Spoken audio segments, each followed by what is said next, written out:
What's the difference between a formal lawsuit and an informal settlement when you're looking at these personal injury cases? Right. So when you make a claim against an insurance company, you're not starting a lawsuit per se. You can begin to work, or your lawyer can begin to work with the insurance company to try to see where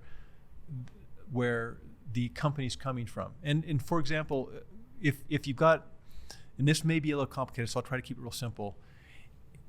If you look at your insurance coverage and the insurance coverage of the person who's hurt you, like in a car accident, and they have a low limit of liability, say their liability cuts off at $50,000, and you've got a real major injury, a broken leg, a broken arm, a concussion, and a brain injury, the insurance company can pretty quickly decide that this is a policy limits case and just offer you the whole amount of the policy, and you're done with them.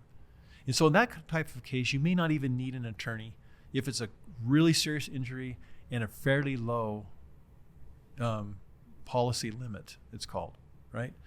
It's where you've got a pretty high limit in a pretty devastating injury, where if you're not careful, you may be tempted to settle without the lawsuit, and you may settle for less than the claim is worth. So if you're dealing informally with the company or through your attorney with the company, and you feel like you can work it out for some reason and not go to a lawsuit level, that's the informal process. The formal process is when you actually decide, your lawyer decides with you that you need to file a lawsuit and let a judge decide or an arbitrator decide what the result ought to be.